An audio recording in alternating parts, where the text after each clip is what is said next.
Our last problem that we have here, again, making a sketch. Again, as we could see directionally, we want to identify the shape, the max R value, the number of zeros, specifically the zeros, significant points, and sketch. So that's a little misleading. Again, I copied and pasted here. You will not be asked to find the specific zeros tomorrow on your Limason. So again, the other stuff though, that's going to hold true. We need to identify the shape. We need to identify the max R value, how many zeros we have, as well as the significant points. So with this particular problem, first thing that's worth noticing is we know it's going to be a Limason. Again, absolutely no doubt about that because of this subtraction problem in the middle. Further, we know that this is going to, because it's a cosine problem, we know that this is going to be horizontal. And we know that it's going to point to the left.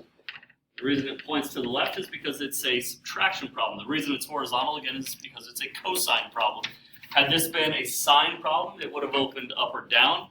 Had it been a sine problem with a subtraction symbol, it would have been pointing downward. Sine problem with addition, it would have been pointing upward. Had this been cosine with addition, it just would have been pointing to the right. So that's just sort of the kind of the lead-in. We also know A and B values here, so I know that A is equal to 2. B is also equal to 2. Remember, we always think absolute value here.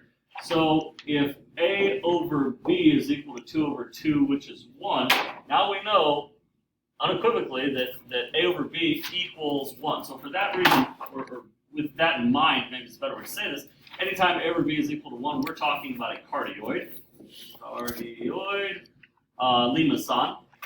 The maximum R value, again, this is where we have to, different than our Rose curve, we can't just say it's equal to A or it's equal to B or whatever, but this is where we're actually going to find the absolute value of A plus the absolute value of B. So in this particular case, we're finding the absolute value of 2 plus the absolute value of 2. So for that reason, we could say that our max R value is going to be 4. Now the difference between Limason and the Rose curve is that in the Rose curve, that max R value, that's going to be obtained or touched or hit as many times as we have petals.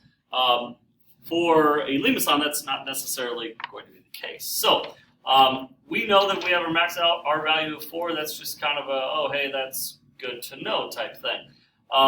As far as our significant points are concerned, again, it's going to be beneficial to us to actually write in, or to not write in, sorry, but to create my T-chart before trying to identify the number of zeros and things of that nature. So the good news when it comes to the T-chart is that with any Limason, whether it's a cardioid, inner loop, dimple, or convex, we're always going to use the same 5 theta values. So we get those values are 0, pi over 2 pi, 3 pi over 2, and 2 pi. So these are always going to be the same values, just again on repeat over and over and over.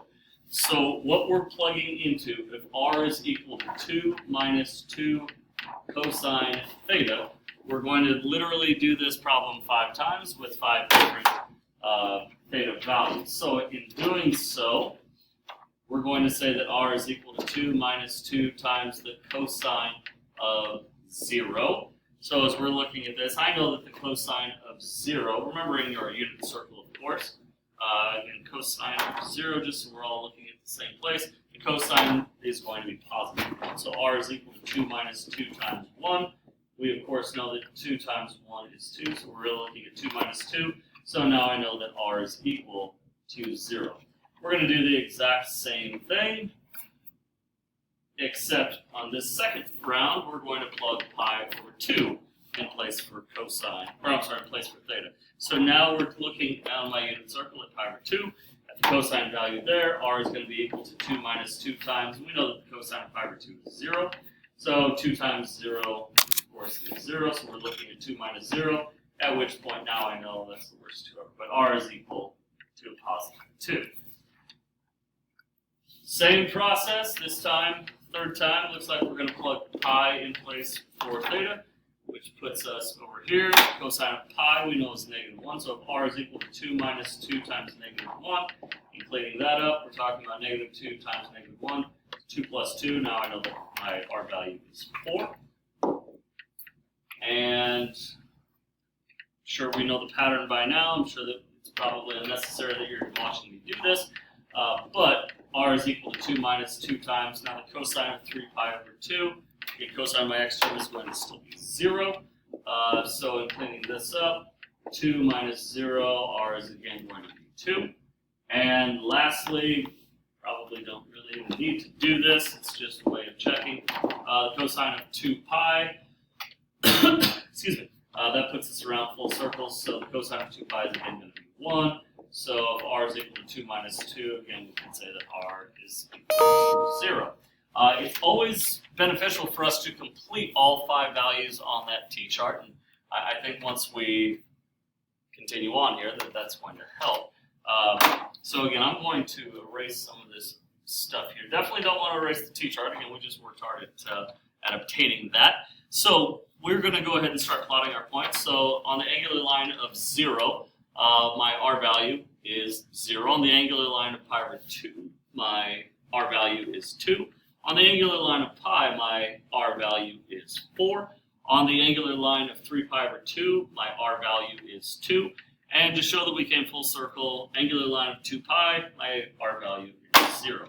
So now we cannot lose sight of the fact that we claimed that this was going to be a cardioid. So that means that when we're drawing our sketch, we have to make this thing look like a cardioid. So it's also going to be beneficial for us to remember that this is a cosine problem. And if it's a cosine problem, I have to begin on the polar axis. So whether this was sine or cosine, I guess, obviously, if we really think about it, we know where we would have started, horizontal, vertical, whatever. But on the polar axis, the point that we have happens to be on the pole. So if I'm counting the times that I touch the pole here, we have 1 and 2. And I'm kind of regretting the way that I made that sketch. I would encourage you, if this is a cardioid, I would encourage you to probably overemphasize it. So make it absolutely clear that, yes, this is supposed to be a cardioid, it's supposed to be heart-shaped. Again, now when we look at it, nobody's going to mistake that for being dimpled or anything else, but again, we could also quickly have gotten there that there were 2 zeros. Now, I think that the easier way to look at this, remember as we talked about in class today, that with an inner loop limacon, that's one that you can't really follow, but for our purposes, when we look back to our t-chart, all that we're really looking for the number of zeros, it's talking about when does r equal 0. And it looks like we have that happening 2 times. Therefore, we have 2 zeros. So last thing that we need to do after we make the sketch and we've identified the shape, the max r value, and the number of zeros, so we've got to come up with the significant points. So again, by creating a solid t-chart, we've already done that. So my significant points are at 0, 0. They're 2 comma pi over 2, 4 comma pi, and lastly we could say it's at 2 comma 3 pi over 2. But those are my significant points. We have our sketch. We do not have to identify the specific zeros or anything of that nature. Again, we have everything that we need here. All right. So hopefully we're feeling pretty good about all these types of problems. Hopefully we saw earlier in the video the little symbol that you're supposed to make to showcase that you've actually watched the podcast. But really, make sure that you're studying. Make sure that you know your stuff. Remember, there are no formulas that are to be given tomorrow. No formula sheets or anything like that. So again, any little formulas, equations that you think that you're going to need, it's going to be up to you to bring those to class tomorrow. Again, in your mind. So again, study hard. Let me know if we have any specific questions, and we'll try to get them answered before tomorrow's quiz.